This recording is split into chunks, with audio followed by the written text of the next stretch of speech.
Welcome to Satsang. So beautiful to be together with you all.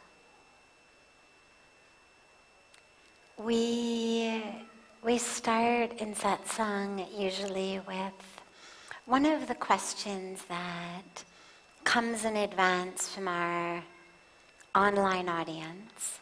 And then we open it up to any questions that any of you might have. So there's a mic right here, and you can just feel free to come up to the mic and share your name, and then share your question. आप एक काम करो भैया, जाके वो थोड़ा सा भैया इनको बोल देना थोड़ा सा आवाज़ कम रखो बाहर.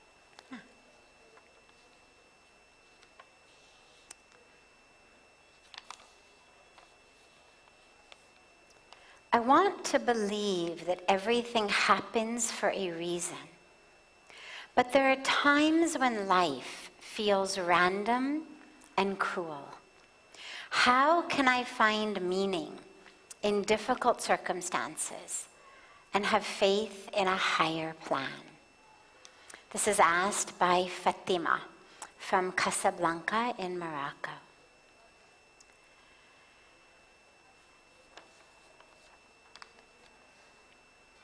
When we say everything happens for a reason,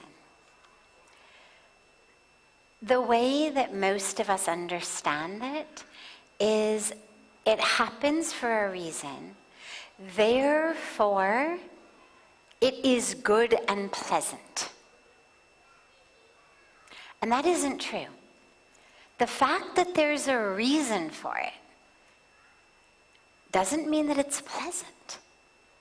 Doesn't mean it's enjoyable, doesn't mean that it ticks any of the boxes that we would consider good. But there is a reason, and there is what you could call a purpose, a higher purpose. A lot of times our growth happens through pain and suffering. I know that on a personal level, I would never rewind history and take away the ways that I've suffered, because I've learned so much through it. And everyone I know who's been through suffering feels the same way.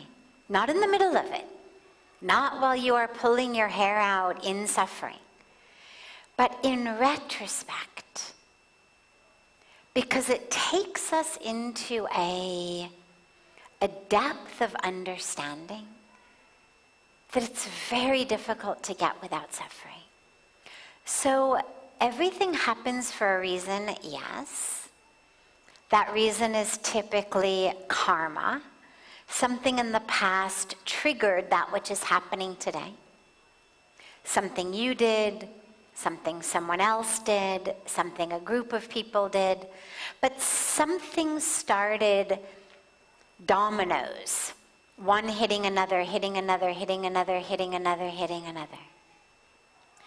If you found yourself in the middle or at the end of one of those really long, hundreds or thousands of dominoes long, art projects, and you see them all going over like this, what assumption would you be able to make? You'd know that somewhere prior to where you're watching it, somewhere in the beginning of the line of dominoes, someone knocked one of them over. Or a wind came, or an earthquake happened.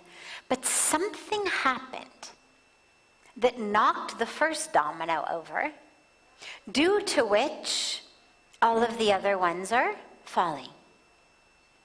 It's just basic science, it's basic logic. In the same way, when things happen in life, yeah, they happen for a reason. It's not random. Something in the past, some past karma, was a domino that hit over, and now we are seeing the repercussions. But that doesn't mean it's going to feel good.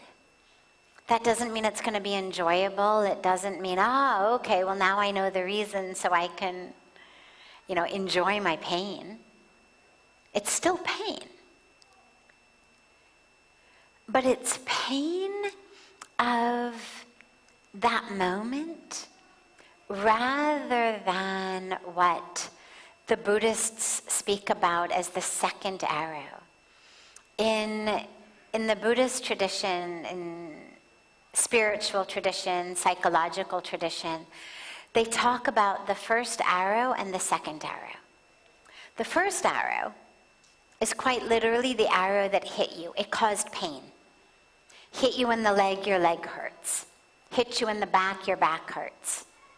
There's blood, there's swelling, there's all of the things you would expect if you got shot by an arrow. The second arrow is when the mind goes, oh my God, I can't believe it happened to me. And on my wedding day, can you imagine the day that I'm supposed to be the happiest in the world, I get shot by an arrow. Or, oh my God, now I'm not going to make it to the job interview. I'm going to miss the job that I was supposed to get. These things always happen to me. The universe is against me. God hates me. Nothing goes right for me. That's the second arrow. First arrow, someone else shot. The universe shot. First arrow is just the stuff of life. You fall down. There's a car accident. The stock market crashes. You get fired from your job. Whatever it is. That too, of course, happens because of past karma. But for right now, it's the stuff of your life. It's that which is happening in your life.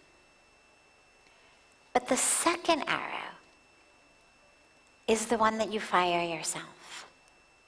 Right in that moment. The second arrow is the one that tells a story about the first arrow, in which nothing is going to go right, nothing will be right. You are not meant to have good things. You don't deserve love. You will always be suffering. You deserve the suffering. There is nothing but suffering. This just proves that there is nothing but suffering. And so, when things happen in life, they happen for a reason. Their happening is the first arrow. The second arrow is us saying the world is cruel. It's random, it's cruel. There's no rhyme or reason. Nothing you can do. Nothing makes a difference. It's the second arrow. And that's the arrow that leads to prolonged suffering. It's the arrow that leads to depression. It's the arrow that leads to hopelessness. It's the arrow that leads to laziness, dejection, despair. So, there is a reason for things. We may not know the reason for things. In order to see the reason, you've got to be able to step back far enough that you can see a full picture. Full picture. A lot of times we can't in life. One lifetime isn't necessarily long enough to see the full picture. But we've got to trust that there is a full picture. And that if we just could step back far enough to see it, it would make sense. It's like in museums.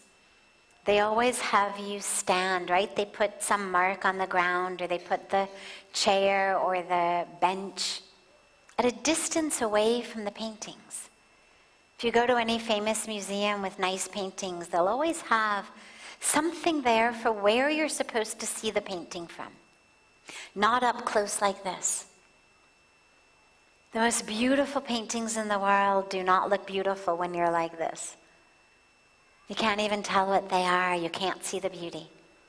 You only can see the beauty when you're far away. And the same is true in our life. So, If you can step back far enough, do it. If you can't, trust that there is a tapestry and that all of these happenings are threads in the tapestry, but you cannot see the whole tapestry. And don't let the second arrow go. Just recognize, okay, whatever the reason was, I don't know it. Here's the first arrow. This pain, this suffering, this loss, it happened. My house burned down. There was an earthquake. I got fired. Stock market this. Rose, whatever it was. Tripped on the way to my wedding. Tripped on the way to my job interview.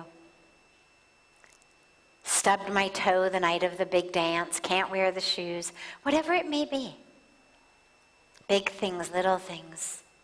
Superficial things, deep things. There's some reason behind them. Even if simply the reason is you were staring at your phone while you walked and so you tripped. A reason doesn't necessarily mean some huge, cosmic, great purpose of it. It may just be the universe needed to teach you a lesson before you fell down and cracked your head open. And so you get the lesson with a stubbed toe rather than a cracked head. But there's always a reason. And just stop yourself the moment that second arrow starts to come and ask yourself, why am I adding misery to misery? I'm already miserable. This thing already happened. Why do I now need to have my own mind make me more miserable by telling me a story about it that has no bearing in reality? You stubbed your toe. Maybe you were looking at your phone. Maybe you were exhausted. Maybe your eyes were half closed. Whatever it was. It just happened. But don't allow yourself to concoct the whole story that is just going to ruin your mood and keep you stuck in that misery. And when you get stuck by an arrow, what do? Take it out, right? Bandage the wound. So when there's suffering and pain, we do whatever we can do to take care of that, but without the second arrow story. Because yeah, there is a lot of cruelty in the world, but that cruelty is not random. And there's also a lot of beauty in the world. And there's a lot of goodness in the world. And none of it's random. It's all the fruits of the seeds that we are planting, or the fruits of the seeds that others are planting. Together we are creating this garden. And what we see blossom is based on seeds we've planted. So we just use it as a reminder to plant new seeds.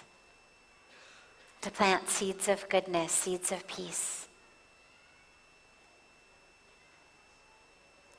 Yeah, great question. Other questions? Yes, of course, please come forward.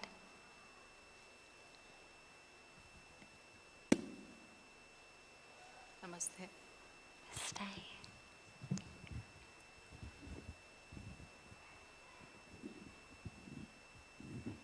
Thank you. I'm Vandana, and I have come from Delhi with my daughter. This is our day 3 in Satsang, and I must say that we have received immense learnings. So thank you. I wanted to ask about certain things that we've been feeling since the last couple of days, and especially now. It's about Sambhav. Like a lot of wise people talk about maintaining the same emotions and the same behavior, whether, whatever circumstances throw up to you. But I feel, and I'm sure a lot of other people also feel, I see it in my family, that our emotions and behaviors change as per the circumstances multiple times during the day. Yes. Happiness, sadness, anxiety, especially anxiety. Yes. So how do we come close to Sambhav? Yeah, great. Equanimity. This is a a core topic and teaching in the Bhagavad Gita. The trick, the hack to finding equanimity is actually to start finding it in times of great pleasure. When do we look for it? In times of great pain. But you cannot have the ups without the downs.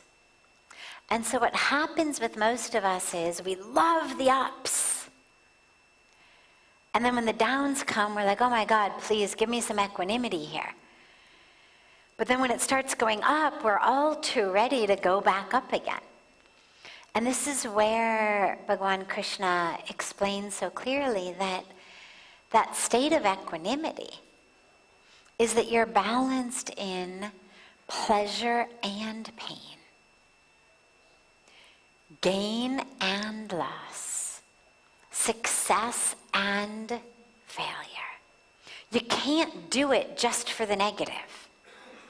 If you're going to be ecstatic around every achievement, every success, every good date, every great piece of pie or pizza or whatever, well then, it's okay. I mean, everybody has total free will to live however they want, but you can be sure that you're also going to find yourself in moments of anxiety, frustration, sadness, depression, loss.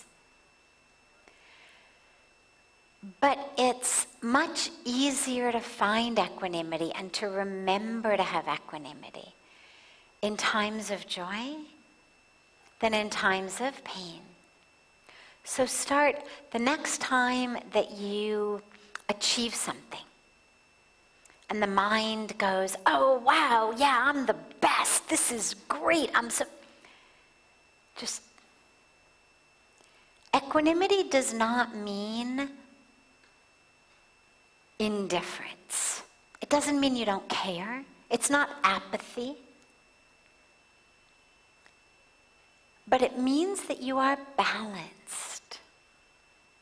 That you're balanced. That you don't lose your anchoring and grounding. Ah, wonderful. Ah. And this too. A success? Ah, very nice. A failure? And this. Someone loves you and is very nice and respectful to you. Ah. Someone is not so nice or respectful to you. Ah. And this. And you learn to acknowledge, to notice. Again, it's not like putting a rock in your heart. It's not saying thou shalt not feel happy. But it's saying your happiness should not be based superficially. Otherwise, if my happiness is based superficially, then when things outside are not making me happy, by definition, they're making me what? Sad. If I'm depending on outside things for happiness and they're not happening the way I want them to, then by definition, I'm going to be sad. And that's the dilemma. As you say, कि हम लोग परिस्थिति. In Hindi, paristiti means that which is happening outside of us, the external situations. Paristiti determines our swastiti. Swastiti is my personal situation. Stiti is like the state that you are in, current circumstance. So paristiti is that which is happening, circumstances outside around me. Swastiti is that which is happening inside me. And you're right, most of our swastiti is determined by paristiti. It's a nice day, I'm happy. Not a nice day, I'm sad. People do what I want, I'm calm and peaceful. They don't do what I want, I'm anxious. The answer is to drop deeper. It's not stop feeling happy, it's not stop caring, it's not disconnect yourself. But it's drop deeper. Let your happiness come from a source that is not based on paristhithi. Because paristhithi is going to go up and down. It'll rain, it won't rain. It'll be hot, it'll be cold. The weather, the people. It's going to keep changing. It's the nature of nature. We meditate to find that place within ourselves that doesn't change, so that your happiness stays constant. It's like right in this hall every morning in the morning prayers, we chant that beautiful prayer of Sitaram, Sitaram, Sitaram kahiye, Jahi Vidi Rakhe Ram. Wherever you keep me, O God, whatever situation you keep me in, just let me be happy. Let me keep chanting your name. Let me be anchored in you, grounded in you. You give me a mansion, you give me a hut, whatever you give me, let me just be anchored in you and therefore always happy. Pujya Swamiji calls it the always happy song. It's all about that. Whatever you give me, let me take that as my prasad. So go deeper. You're never going to change paristhithi. Find your happiness, your source of happiness deeper. And just notice whatever happens in the world. And so it is. And this. And this. Just, you notice it. Doesn't mean you can't have preferences. Again, it doesn't mean you become a robot. But it's just, you don't go up and down with it. You're anchored in something much deeper. Good. Of course. Yeah. Other questions? Yes. And then you.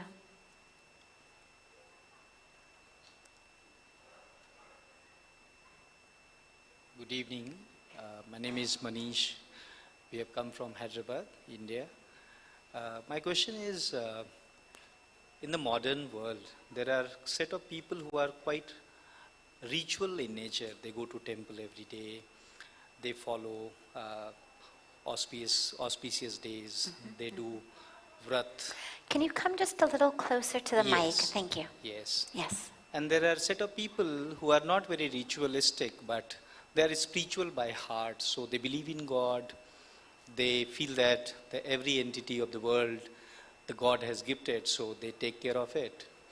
And somewhere I heard that, those spiritual people, they feel that inside temple somehow rich people beg, and the outside temple the poor people beg.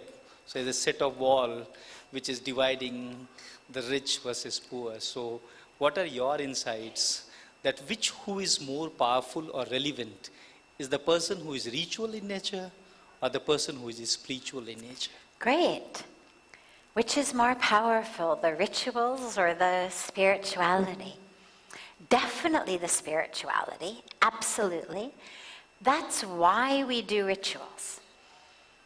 When I speak in the evening Ganga Arati, one of the things that I frequently talk about is that we do all of these rituals. We have this yagna, we offer the ahuti, we offer rice, we offer ghee, we perform the arati, we do all of the rituals. But the rituals are not for God. God is not saying, oh my God, I'm so hungry, I wish someone would give me some ghee or some rice. God's not thirsty, can please someone just thoda sa jal. God's not hot, waiting for us to fan him, right? I mean, all of these things we do. It's not for God. God has given us all of these. So it wouldn't make any sense that what God needs from us is for us to then give it back to God. The point of rituals is to make you spiritual. Life is very busy. And as we just heard in the former question, most of us spend most of our life very anxious, stressed.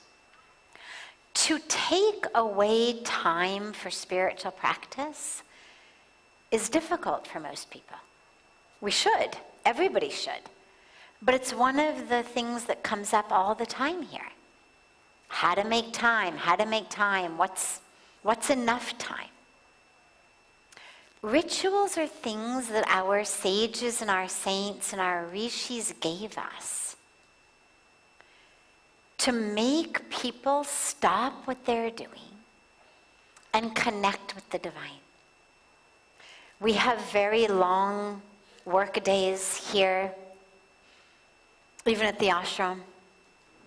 So many projects, so many programs, so much seva, children and women and medical care and environment. I mean, so many programs. If we didn't have the Ganga Arati, most of us would just work till dinner or even forget about dinner and work till we were exhausted and go to sleep. And we are spiritual people. Having a ritual is a very powerful and very effective way to say, stop, it's Arati time. Whatever you're doing, just stop, it's Arati time. That's the role rituals are supposed to play, to get us to stop in our daily life and to spend some time remembering the divine, remembering ourselves, reconnecting. And so if you give it a spiritual benefit, not just telling people you're going to become spiritual, but if you tell them this is a way to get what you want from God, people are much more likely to do it, right? Oh, you want something? Do a yagna. You want something from God? Do this japa, do this puja. And it's not that people don't get it, of course. People get so many blessings. But it's not a bargaining situation. It's not like, okay, God, I'll give you so many rounds of japa or so many abhisheks and you give me this. It's through doing those rituals, I become so deeply connected to the divine that I become a channel for that divine flow of the universe. I become so connected that things just start to flow. So, yeah, our rishis and our sages gave us these. Telling people, this is for good luck, this will make your house pure and auspicious, this will... Knowing that people then will sit for the rituals, do the rituals. Even if people think it's to make God happy, that's okay. Whatever the reason that people do it is. Ultimately, as they sit, they're connecting.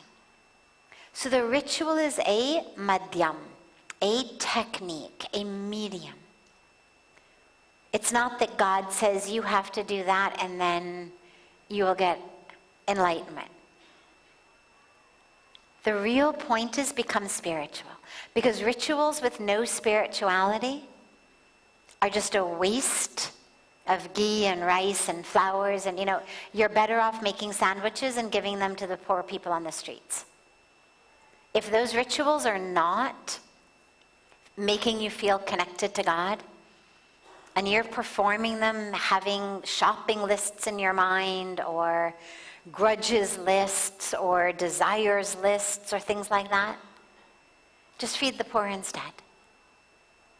Until you can sit in a ritual and actually get yourself connected to God, do something else instead. Yeah. Yes. Yes. Her, because I just told her, and then you right after. Okay.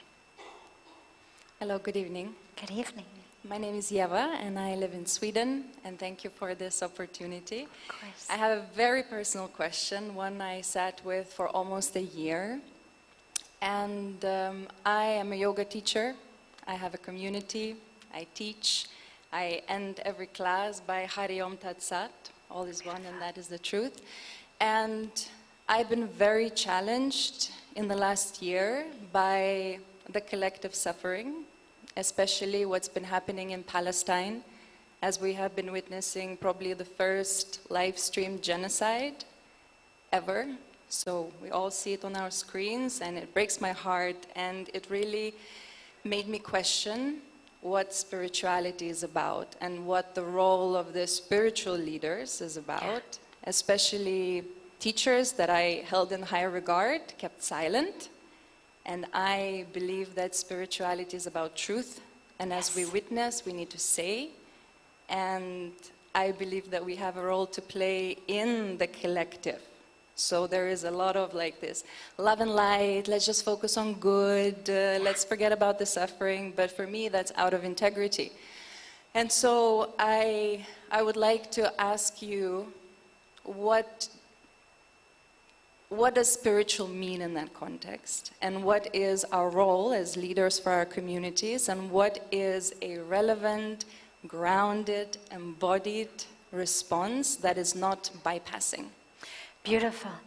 Beautiful question. Yeah, this is, as you can imagine, a subject and topic that comes up frequently. And it's an important one. I agree with you fully. The role of spirituality is to be channels, to be instruments of peace, of love, of oneness, of truth, to speak to that, to work for that. It's something that we've been always very, very committed to on the ground.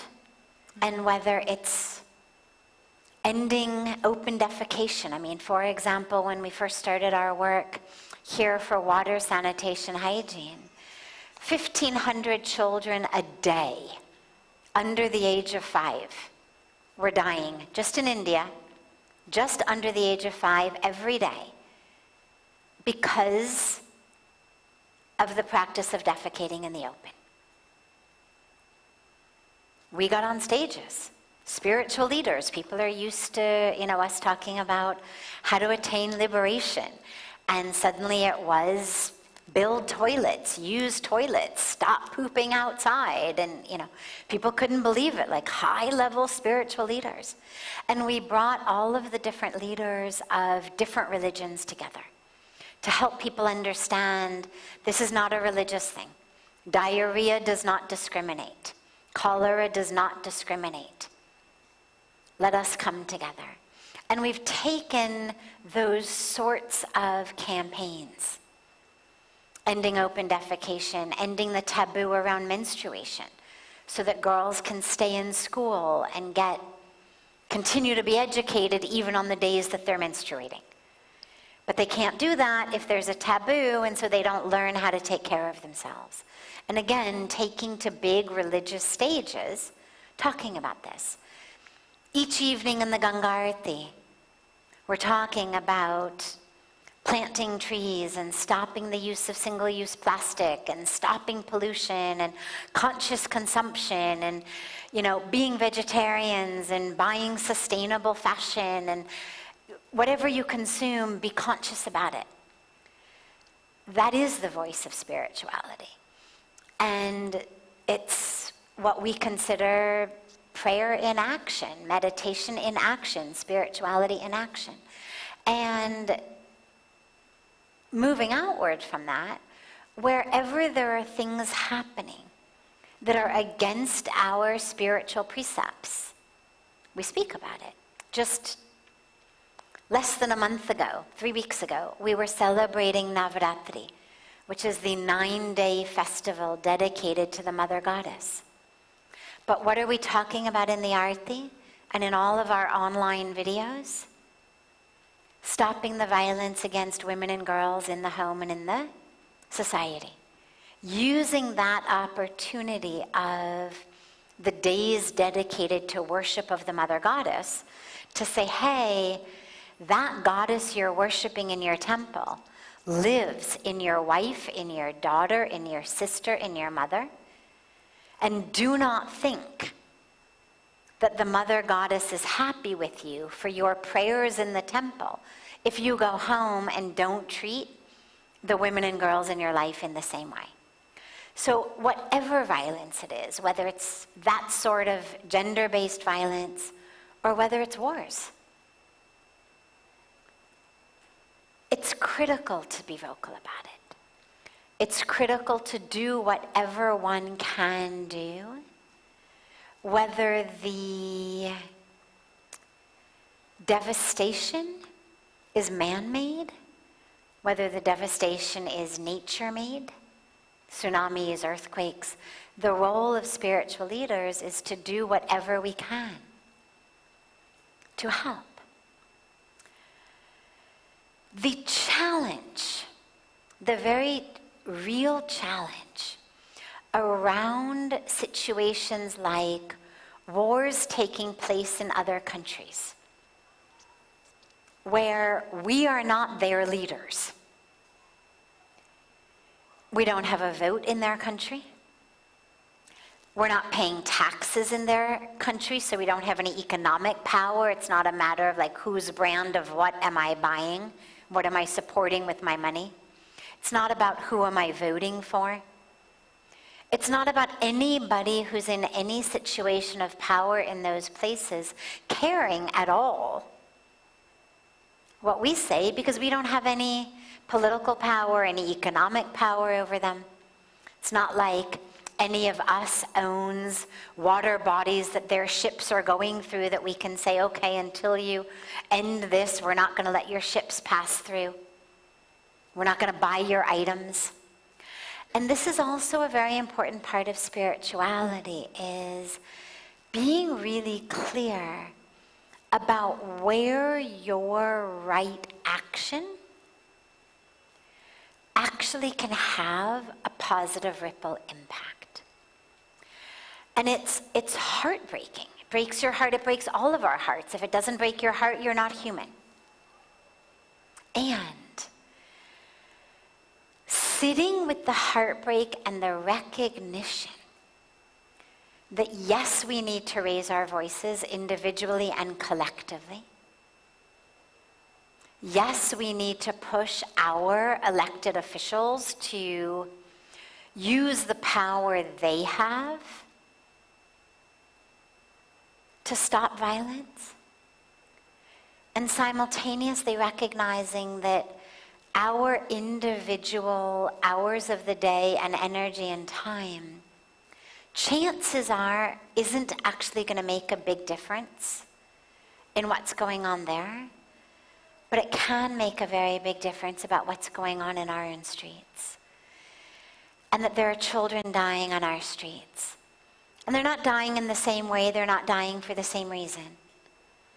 But children dying of hunger, or children dying of diarrhea, or children dying of homelessness is no less tragic than children dying from some of the most awful violence that we've ever seen. Children shouldn't be dying at all for any of those reasons. And as our hearts break, to also allow a bit of our thinking mind to come in and to say, okay, those children, as of now, I don't have the power to save. God, give me some more power, I will use it. Until I have the power to save them, is there anything I can do to save other children? Are there places in which I can get free medical care to kids who don't have it? Can I get food to kids who don't have it? Can I, raise money, and if it's not going to be able to, reach the people I want it to reach in the Middle East, can it reach the victims of floods and earthquakes and hurricanes and droughts that we're seeing all over the world. And really be clear with using what we have to make the biggest difference that we can. And never underestimating the power of prayer and the power of using your voice. So yeah, we use our voice and we use our time and our energy to make as much of a change in bringing about peace. You know, when we first founded our organization around water and sanitation and hygiene, one of the core principles that we founded it upon was that the definition of peace needs to expand. That it's no longer enough for religious leaders to just say, "Thou shalt not kill," with guns or bombs or machetes or whatnot, but that our definition of peace now needs to include, "Thou shalt not pollute the water that others are drinking downstream and suffering and dying," because that is also violence. "Thou shalt not continue to spend your money supporting industries and companies whose waste is polluting our air and our water and our soil, or whose cheap items are being produced in sweatshops or with child labor." And that working to stop all of that is also work for peace. And so allow your heart to break, but don't allow the mind to get disheartened and frustrated and therefore paralyzed and immobilized, because there's lots of places where you actually can make a difference. Yeah. Yes, last question. Good evening. Good evening. Myself here Vedya, and I am a student. Actually, study is my passion. So I want to ask you that what to do if I want to be successful in my life. Beautiful. Study is your fashion? Passion. Lovely. Studying is also fashionable, by the way. I love that. Wonderful. The best way to be successful is to be sincere. Whatever you do, do it sincerely. I imagine in your studies you have found that you're not necessarily good at everything. But even the things that you're not good at, as long as you are in school and you have to do them sincerely. Even if you know this particular subject is not my passion. I'm not even good at it. No matter what I do, mujhse hote hi nahi hai. It's okay. Nobody is good at everything. But be sincere about it.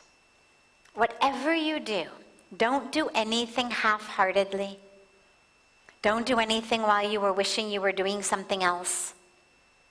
Whatever you do it fully, do it sincerely. And ask yourself, how can I be the best instrument of bringing goodness to the world? And there's no right answer. Some people study science and go to medical school and they become doctors. Some people become scientists and they discover cures for different illnesses or some other innovation. Some people become school teachers. Maybe they go and they work in the poor areas and they provide education to people who can't afford it. People start companies that are going to do some good work for the world. People make music. They create art, they create poetry, they create literature that fills people's hearts and minds with depth. People do so many things. There's no one right profession. But just make sure that what drives you is wanting to make a positive difference in the world. Don't let anyone convince you that success equals money. It does not. I promise you that. Success does not equal money. It does not equal a big house. It does not equal a big car. It does not equal fancy clothes. Success equals, at the end of the day, going to sleep at night and knowing that what you've done is having, either immediately or at some point in the future, going to have a ripple impact in the world of goodness. Okay? So let that be your guiding principle. And then, even before you get older, even as you're in school, every day see, are there ways that I can do anything to help other people? Maybe somebody else is struggling in a class and I can help them. Maybe somebody seems really hungry and anxious and I can let them get in front of me in line in the cafeteria. Whatever it is, little things. But just see how your life can be something that brings more and more goodness into the world.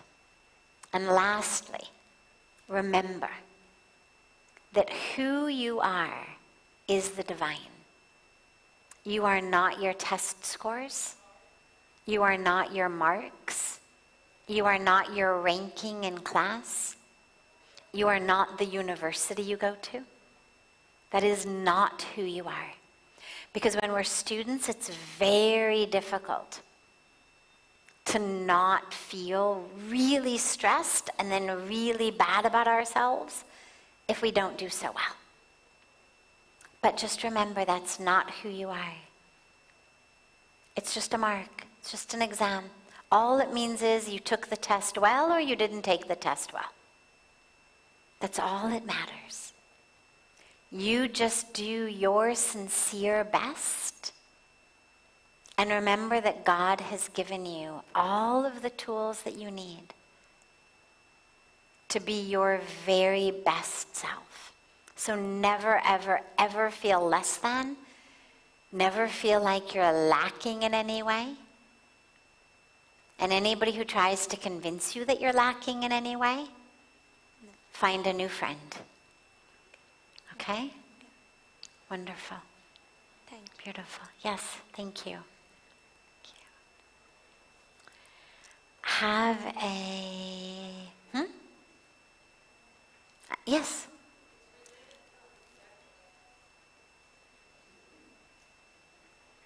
It's related to the last, not this girl question, but the men's question with the pujas and everything we do.